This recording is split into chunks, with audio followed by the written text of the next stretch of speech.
Let's start with President Biden's comments on those tariffs on China. How advanced are these conversations within the administration? Look, I think that you know that I gave a speech last October describing the Biden administration's approach bilaterally in the U.S.-China trade and economic relationship. And since then, we have been engaged in conversations with China on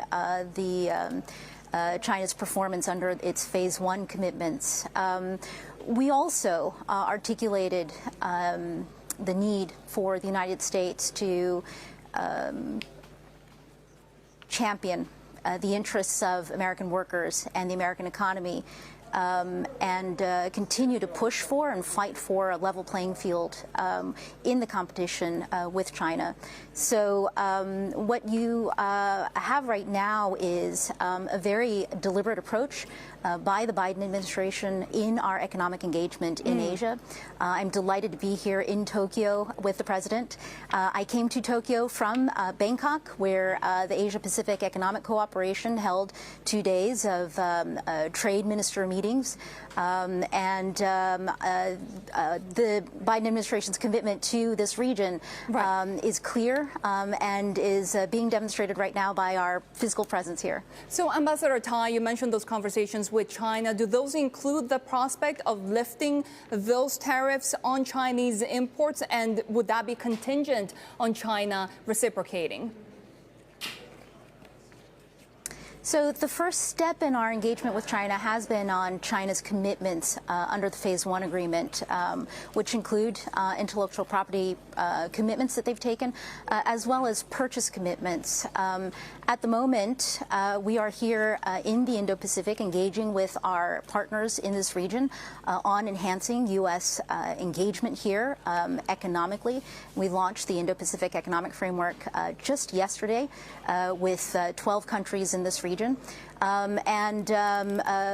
is what we are doing today. With respect to our work with China, we are continuing to work on our deliberate next steps in addressing the competitive imbalances and the need to realign this trade relationship.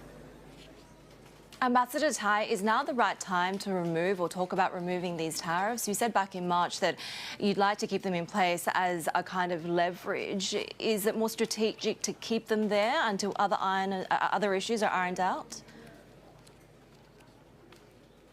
Look, with respect to the tariffs, our approach, as with everything in this relationship, is to be strategic. We have to keep our eye on the ball in terms of how to effectively realign the U.S.-China trade and economic relationship. I know there's a lot of talk around tariffs right now, given international and global economic dynamics, which have been really punctuated by impacts from Russia's invasion of Ukraine. All options are on the table in terms of how we address our short-term economic needs, but our eye must be on the ball with respect to the medium and long-term need for the United States to realign this economic and trade relationship to ensure that we can, as the United States, emerge from this period of disruption stronger than we were when we came into it. And part of that is better economic engagement with this part of the world and the economic opportunities. Let me get some more details, as we're all waiting for, on the Indo-Pacific Economic Framework. There's been criticism domestically as well going into this trip, that this is a pact that lacks ambition, it lacks specifics, it doesn't require tariffs. What would be your answer to that? Well, take a look at the world around us right now. This is a world that has experienced significant disruption from 2+ years of a global pandemic. It is a world economy that is being roiled right now by the economic impacts of Russia's invasion on Ukraine with respect to energy prices and questions around food security. We also have a world economy that is facing challenges from the need to make a green and clean transition And we have economies around the world that are going through a rapid digital transformation.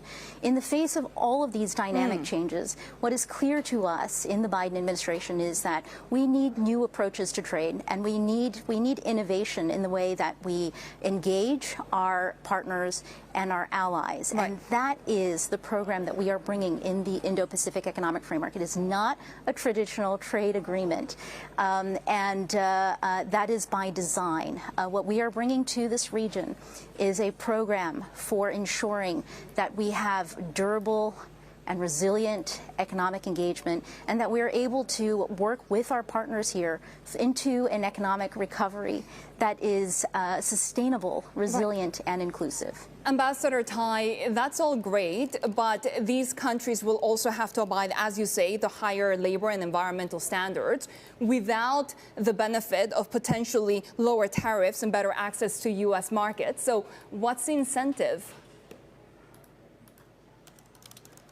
The incentive is certainty. Right now, if you look at issues arising in our global economy, you've got supply chain disruptions that come from logistical challenges, but you've also got significant supply chain challenges that come from not knowing whether your supply chains are clean, whether or not they are working towards a carbon decreasing trend, and whether or not they are free from forced labor, for instance.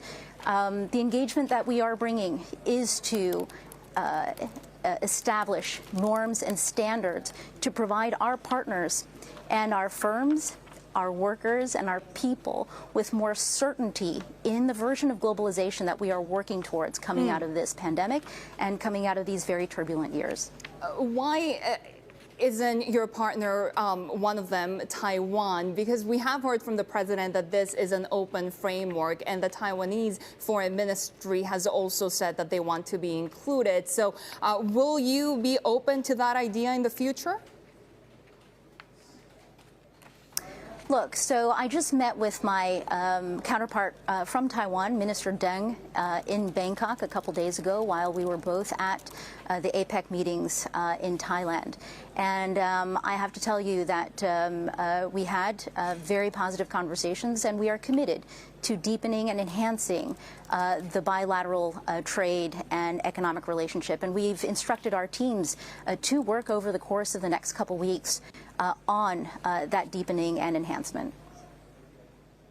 Ambassador Tai, you've talked about this idea of globalization 1.0, now globalization 2.0, hopefully being more resilient. A lot of that resilience has been the breaking down of supply chains and logistics over the past couple of years. What measures are you trying to put in place now that's going to improve that? Well, first of all, we have to talk to each other. We are all experiencing this very similar, if not the same, challenges.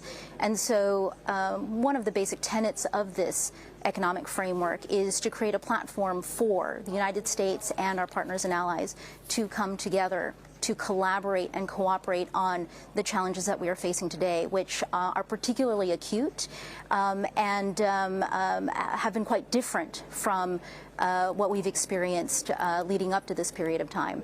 So I'll start there and reinforce the notion that with the launch of the Indo-Pacific Economic Framework, this is where the real work happens. This is where the rubber meets the road, and this is where the really exciting explorations begin.